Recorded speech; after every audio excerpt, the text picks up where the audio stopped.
છે રોવે રોવે. બોલ શ્રી નેમિનાથ ભગવાન કી. બોલ શ્રી આદિશ્વર ભગવાન કી. ચાલો બેટા, હવે થોડીક વાર પાઠશાળા, થોડીક વાર માટે પાઠશાળામાં આવી જાઓ. બસ, સરસ, ધન્યવાદ. આપણે બધા કદાચ છે ને 7 wonders of the world, 7 wonders of the world જોયા કે ન જોયા એ બહુ ઇમ્પોર્ટન્ટ નથી, પણ આજે 8મું વન્ડર ઓફ ધ વર્લ્ડ એટલે કે સુપર સ્ટ્રોંગ સ્પિરિચ્યુઅલ મેગ્નેટ એટલે કે લોચુંબક એવા મનનભાઈ સંઘવીને આપણે મળ્યા ને, એ આપણું 8મું વન્ડર ઓફ ધ વર્લ્ડ છે. આ સ્પિરિચ્યુઅલ મેગ્નેટ એટલે છે કે પોતે ભગવાન સાથે તો બહુ એટ્રેક અને અટેચ થઈ જાય, પણ આપણને સૌને પણ ભગવાનની સાથે એટ્રેક અને અટેચ કરવા વાળા જો કોઈ હોય એવા મનનભાઈ સંઘવીને તાળીઓથી એકવાર ફરીથી વધાવીએ.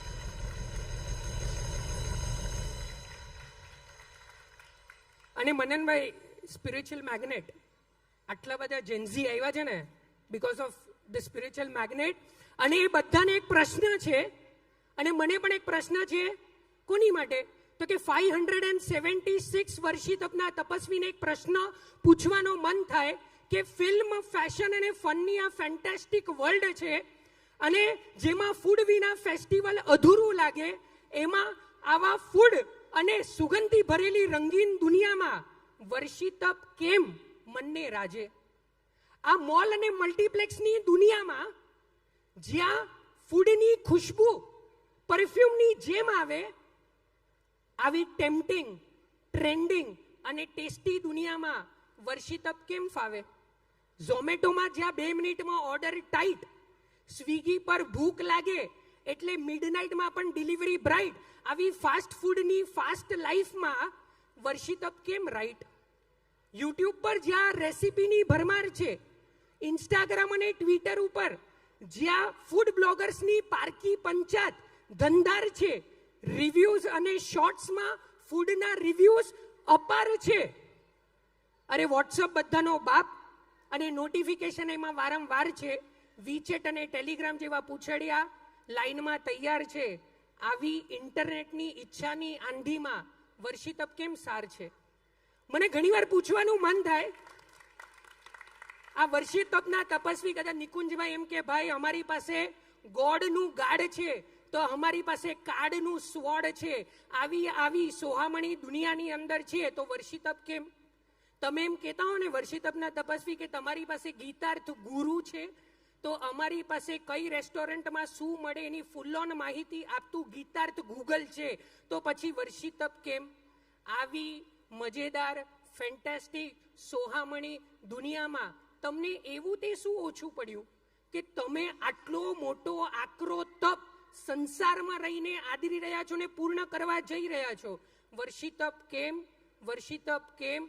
વર્ષી તપ કેમ? હવે આનો જવાબ કોણ આપે? જેને વર્ષી તપ કર્યો હોય એ આપે. પણ આપણા સંગાણી શ્રી સંઘની અંદર જ્યારે બાળકનો જન્મ થાય ને, ત્યારે એની માં એને ગળથુથીમાંથી 3 વસ્તુ આપે.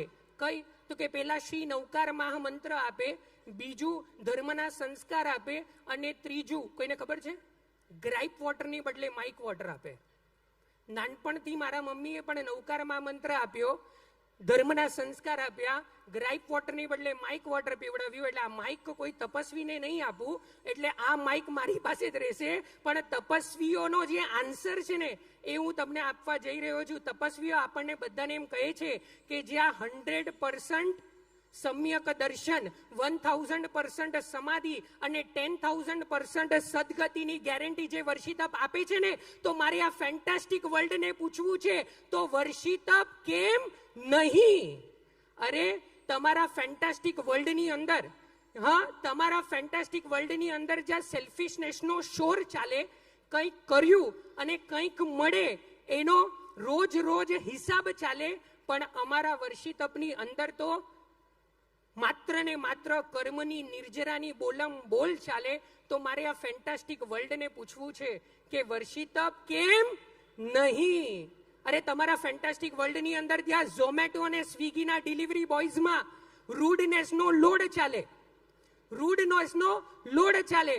ઓર્ડર કેન્સલ કરો અને પેમેન્ટ માટે ઝઘડા રોજ રોજ ચાલે, પણ અમારા વર્ષિતપની અંદર અમારા સંઘના સ્વયંસેવકનો પ્રેમથી પીરસવાનો મોડ ચાલે, પ્રેમથી પીરસવાનો મોડ ચાલે, સાધર્મિક ભક્તિ ફ્રી ફ્લોમાં ચાલે અને અમારો હોસલો ફૂલ સ્પીડમાં ચાલે. તો મારે આ ફેન્ટાસ્ટિક વર્લ્ડને પૂછવું છે, વર્ષિતપ કેમ નહીં?